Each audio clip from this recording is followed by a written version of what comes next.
Hey everybody, and welcome back to The Grit. Hey. What's up? So as you see, Tristan isn't with us today. He's, handling some business. Well, because of that, we have two guest co-hosts today.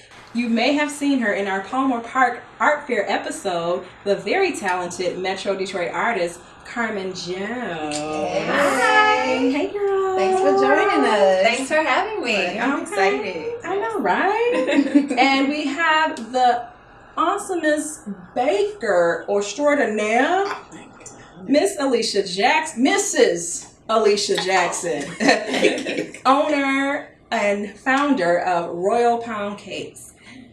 So yummy, and we will get to taste some of those delectable treats later on in the show. And so they're here to join us in our topic today, Black Women in Media. But before we get into the topic, what's been going on, y'all? Aretha took over Detroit, okay? Okay. Talk about Detroit, but the world, right? Yeah. Right. Yeah. The whole Yeah. world on 7 miles. On 7 miles. Yeah, the motorcade and the pink Cadillacs. Yes. I mean, yeah, everybody out there with the signs. Yes. It was so beautiful, but it was a lot. But I will say, somebody brought up a point and was like, that's just Detroit, and I was like, well, you got a point. Yeah. That's just how we do. It was a lot. It was a lot. I think like they took her to the actual, I don't know, the gravesite at Oh, okay. 8 o'clock at night. Yeah. Very dark. Well, It was very dark in there. Yeah, but they talked about her life in the funeral, how she planned all her birthday parties and all that stuff. So I really feel like she had hand in all of that. Like, Had to. having her the concert at Shane Park and her being in Charles H. Wright Museum, and then a big funeral. Everybody she had that down to a T. Okay. Like, yeah.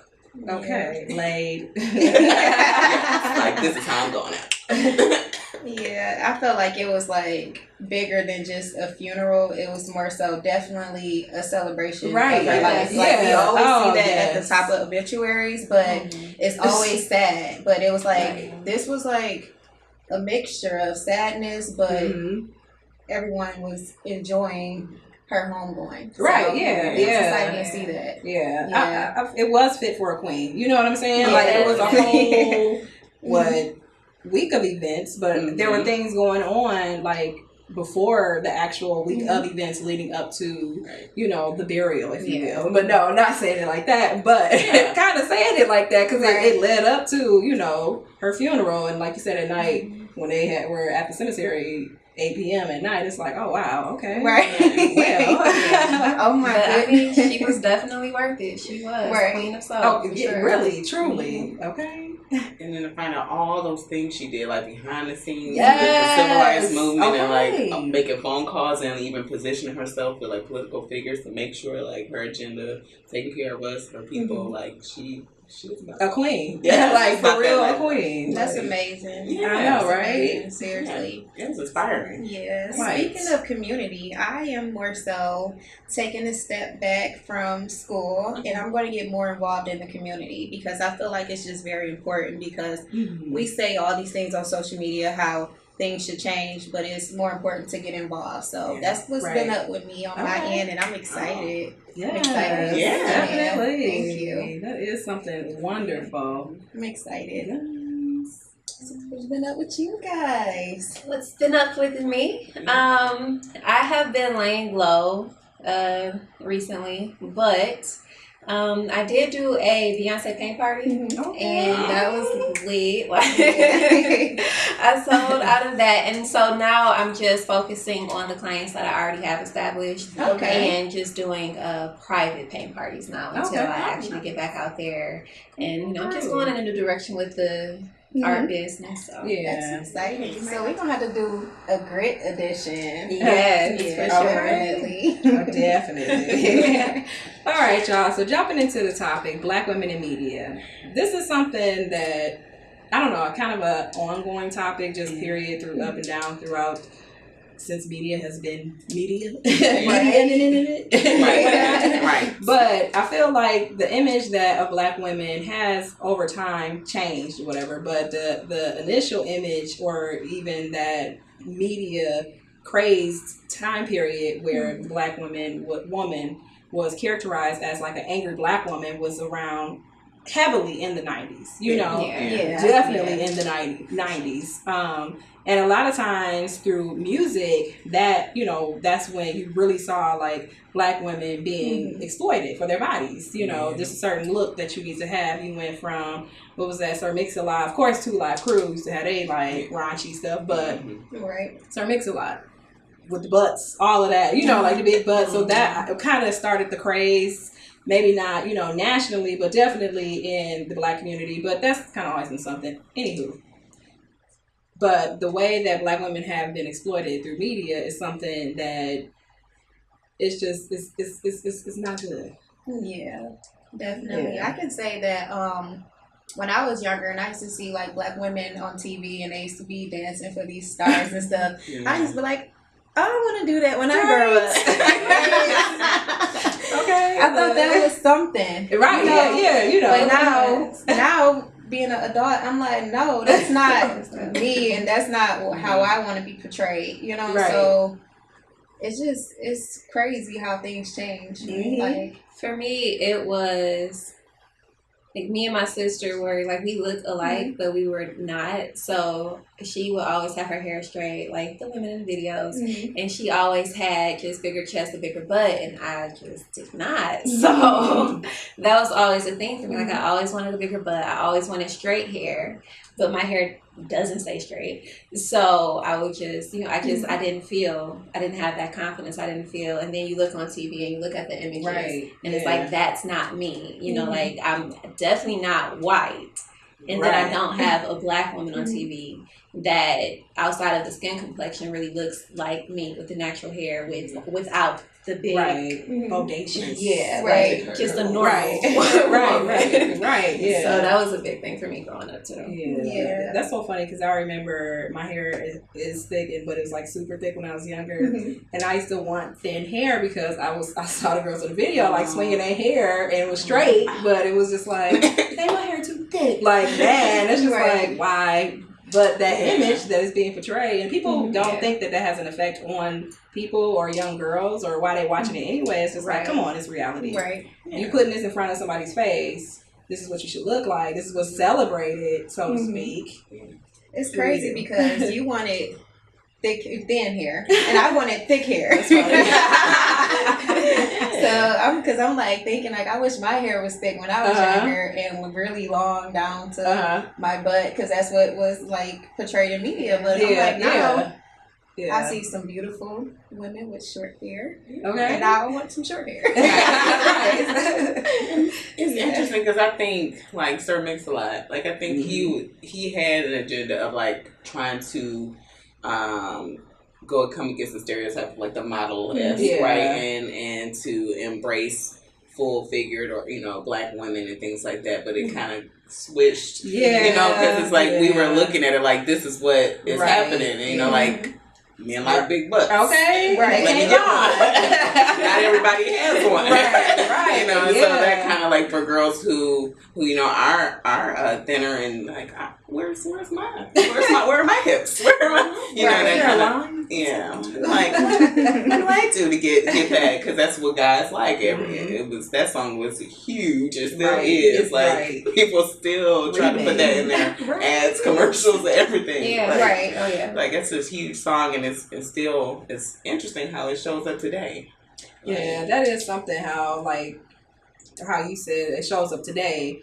And I feel like that was also a catalyst to the whole moving on forward to the whole like video vixen, you wanted to be like a video vixen. What's her name? Jessica Rabbit. They nicknamed her Melissa Ford, So it's like she was the thing because it was like celebrated. Then you had these other women who were celebrated, and they were like the video vixen. And now, and then you went into like actually altering your body to look like these women, to be celebrated for the way your body looks. Not like who you are, but.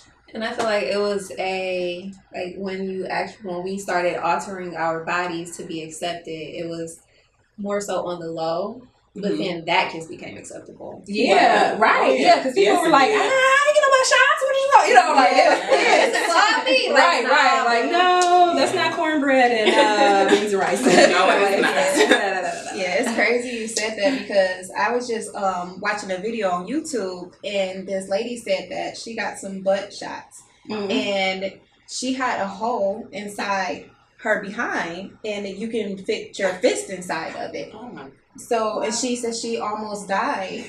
You know, so it's like a lot of women, they go get these shots, get their bodies altered, and you have women that actually died from it. Yeah. Yeah, so it's just crazy. And not even just women, men too. They get butt shots as well. Yeah, so chest shots. Yeah, so it's like you kind of got to be careful because you don't want to sacrifice your body. You have K. Michelle, who's a big entertainer in the industry, and she just went to the hospital and got her butt injections removed because she got sick from it. Yeah. So it's just really important to really take care of your body and stop trying to impress people because you don't want to die from it. Like it's just common sense. Like don't kill yourself to impress other people. But some people I've heard, they want to look perfect or they want to. It's a money maker or something like that. But like you said, the risk that you take with putting something foreign in your body or even putting something that might not be completely foreign, even if it's like I'm not familiar with all the ingredients that they use. Silicone. Right. Yeah, and then I know sometimes somebody was saying where they take fat from another place and put it somewhere else. Yeah. But you still have to have maintenance on that. You know what I mean? Yeah, so it's still surgery. Right. You still have surgery. Right, yeah. So it's just I don't know. I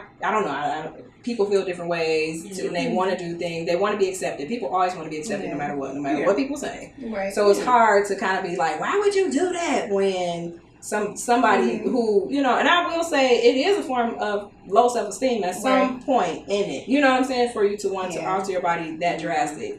Yeah, it is. Like just at some point, not overall, but it is.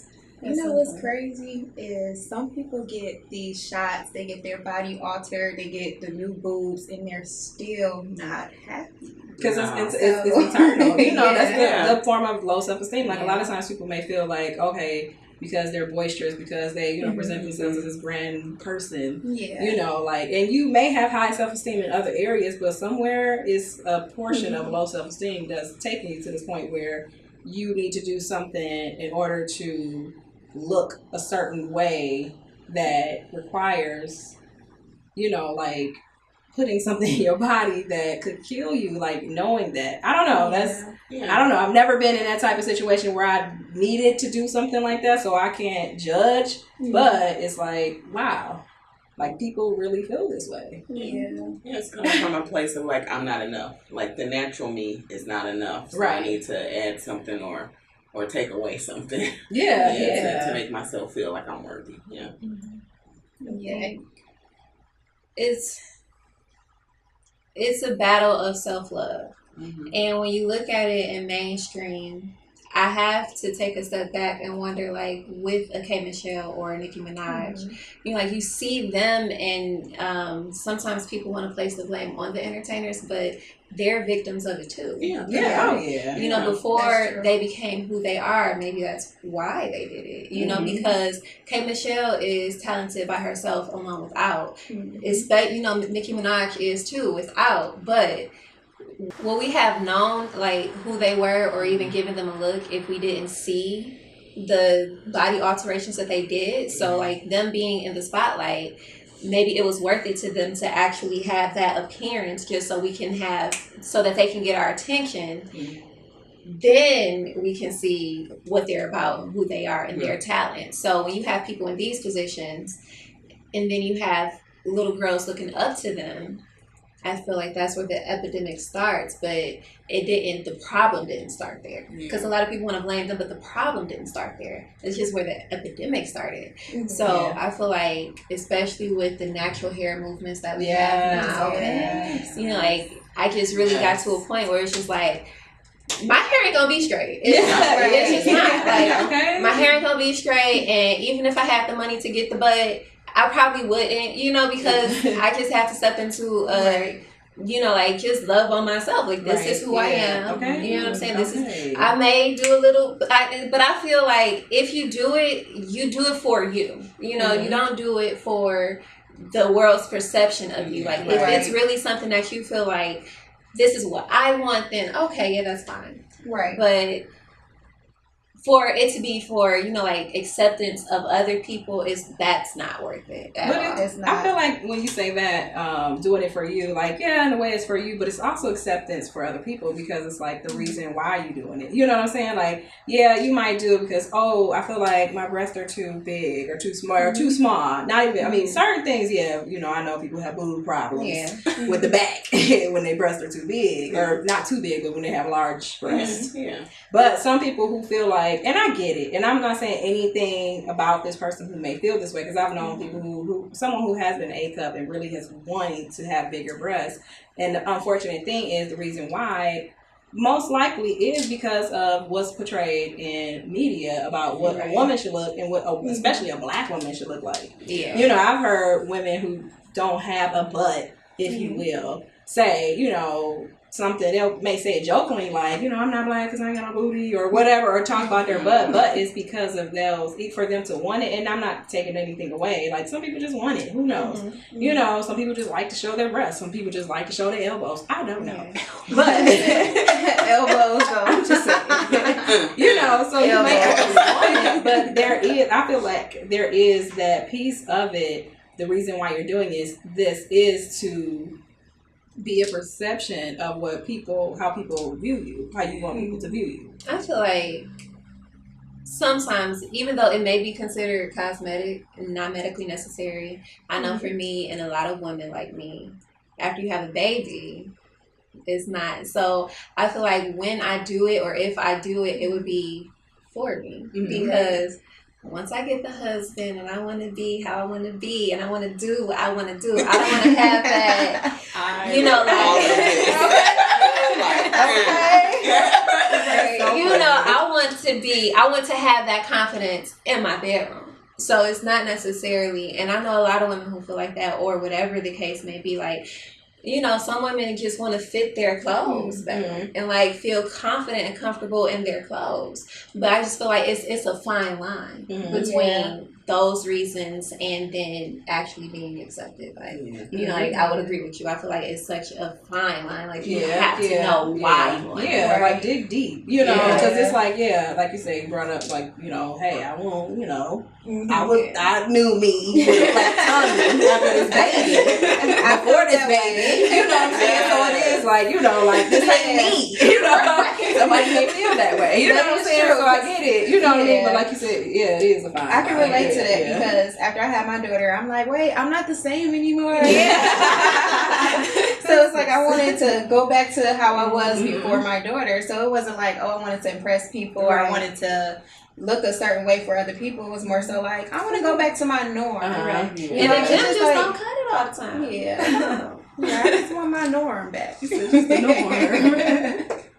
So but like you said, with the self-love and, you know, just having confidence in you and your body is something that, you know, I feel like did kind of start to change with black women in media. Yes. You know, so like, I don't know, around... It was like, kind of when Black Girl Rock came. Oh, right. Okay. And then because that was also like the birth of Facebook, so there was all these posts of the first black woman to be a physicist, or the first, like, you know, it was like all these things, and it became Black Girl Magic, like, like, look, and like it's just like this. Look what I'm doing. And so you got to see like even people in mainstream, but even people that you knew in real life, like all the things that they're doing. Right. Okay, look at you. Right. Yeah.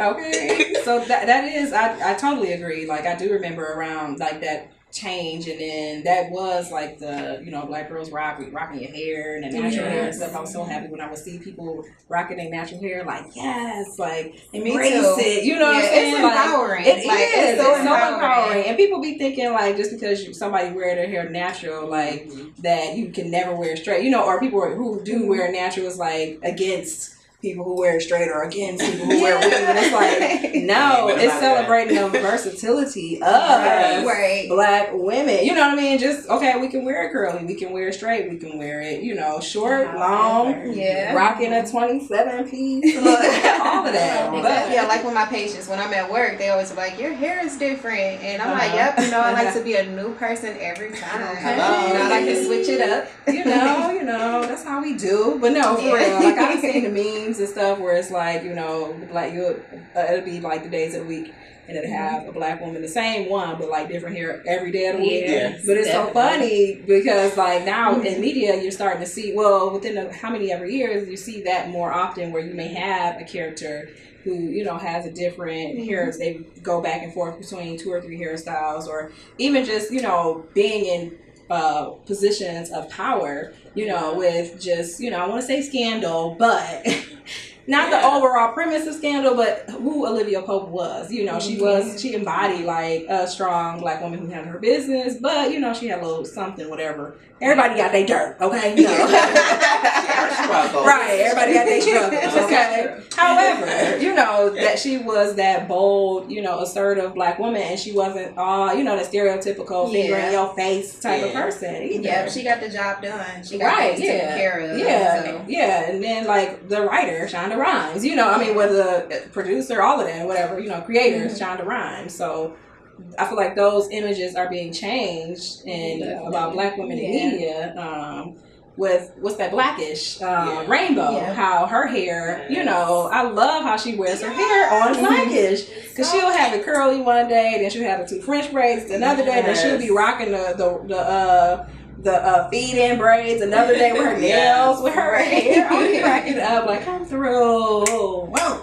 I'm thinking even like on How to Get Away with Murder. It was one scene where you saw Viola Davis getting her hair done by Cicely Tyson. Yes. I was like about to scream at the TV like, they're showing this moment that every Black girl has had of getting their hair done by their mom, and it was just it was everything. I was like, eat that. Yes. And I think they even showed it where she was like, was it that? I don't know.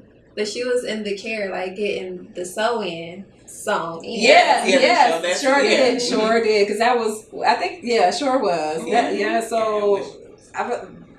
She's showing that versatility. I feel like that's something that is monumental in just how Black women are presented in media, because for so long it was like hidden, or you only either saw somebody who had straight hair, fair skin, or if they were darker skin, they had some type of curly hair, and that was it. Like just here and here, no one in between. But it was like so many people in between. And Michelle Obama, definitely was when.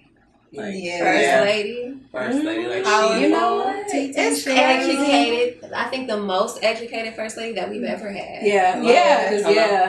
She was, because 2 degrees from Ivy League, know, so it's like.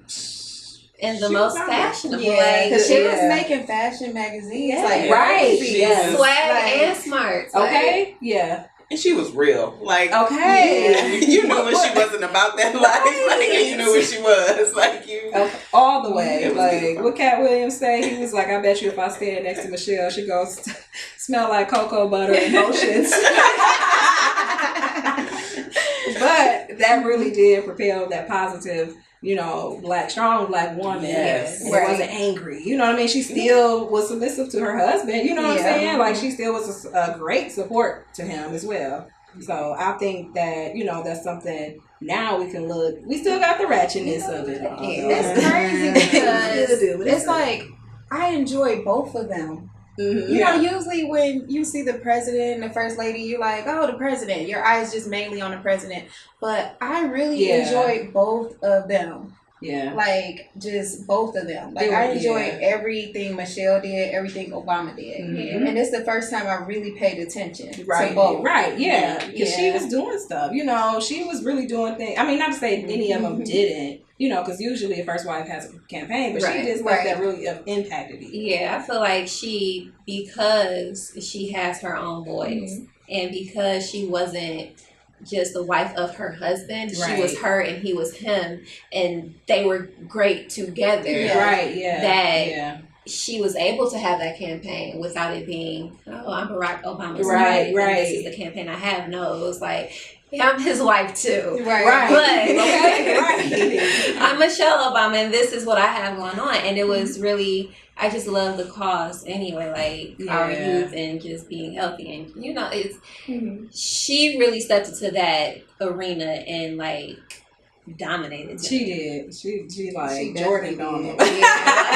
She did. Like, for real. It's funny because they just recently posted an article about Bush sharing some candy with her. And I was like, why does this matter? Why is it a big deal? And then I was thinking like, okay, well maybe it is a big deal because I'm like, maybe it is a big deal because, you know, you would never, like, so many people didn't like Bush. Right, yeah. And then just to see them come together, yeah, it was amazing. Even though, you know, it was so much that went on. Yeah. It's good to see, like, our good president our good president come together.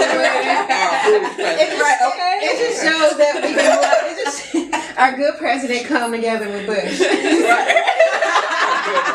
It just shows that we can come together no matter what we've been through. We can still share candy. We're not even gonna mention at a funeral.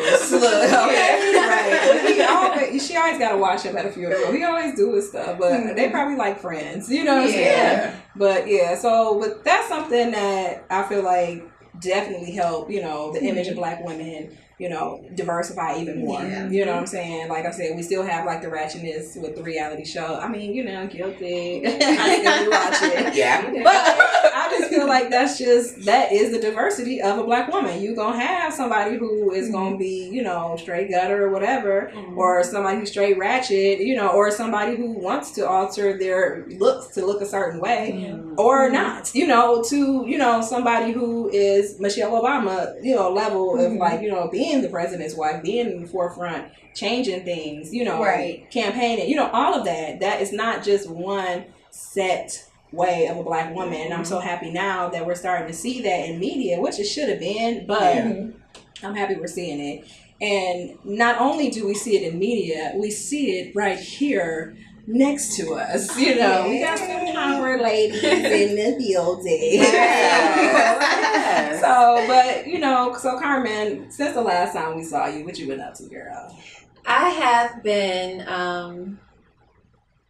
like I said earlier, just laying low and kind of focusing on me right now. But I haven't stopped the business, so I'm drawing, painting every day, and just focusing on like the clients that I already have. So private paint parties and commission pieces for the established clients that I do have. So okay, cool. So how do you come up with like your you did a Beyonce private paint party. How do you come up with the ideas of the direction of your paint party? Like, how did you come up with, what made you be inspired by Beyonce in particular? Right. Because Beyonce is like one of the most influential Black women out here doing it.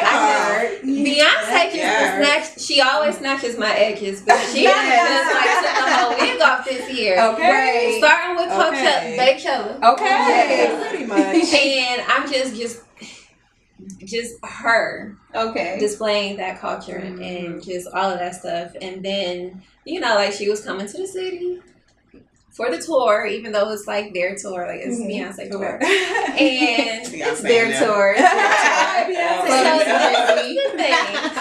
But no, like Jay-Z is my favorite rapper and Beyonce is my favorite singer. So when they married, I was just like, oh my God. Okay. But with the whole, I just feel like this year she's just been dominating and I just love her so much. So the pay party was really for me. And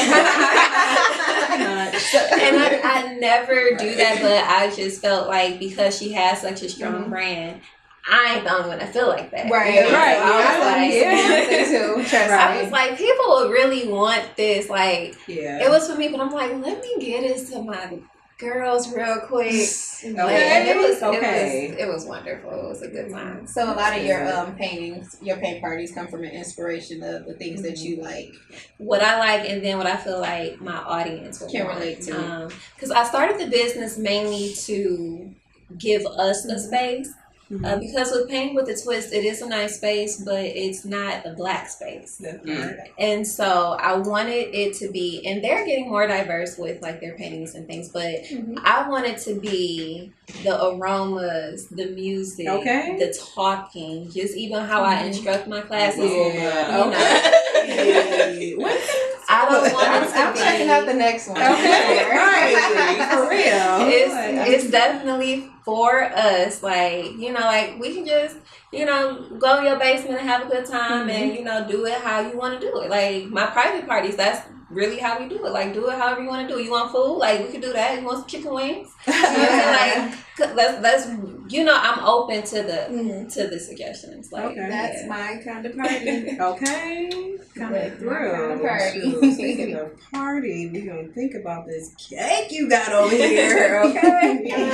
But no, seriously, like, I've had 2 different kinds of your pound cakes, and each one was delicious.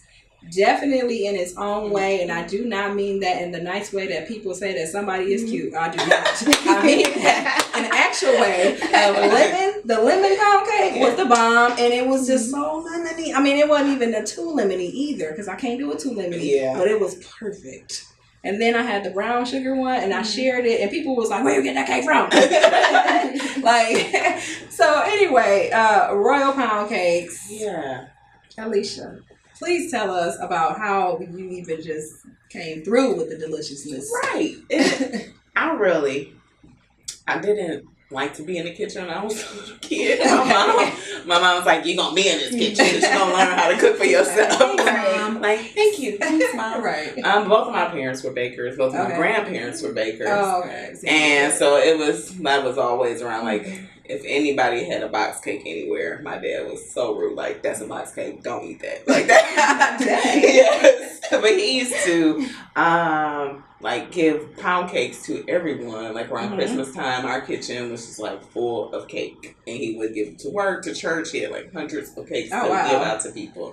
And so when he passed, I kind of started baking to, like, connect with him. Aww. And then it became a passion of mine. Yeah. And people were eating these cakes like, "You need to sell these cakes." And I was like, "I don't know. I have a real job." I don't know. That's a lot. I have kids. I got a husband. Like, that's a lot. But then, like, it really became, I did it for one Mother's Day, and it was, like, a huge thing. And I did it this past Mother's Day, and it was even bigger. And so I've been doing the cakes. Even I did it for Labor Day weekend, and I love bringing in unique flavors and making them more like the pound cake, because I feel like that is also kind of like the Black experience, like in the Southern Black experience. Like, everybody knows what grandma's pound cake tastes like, and so she always had one on the table.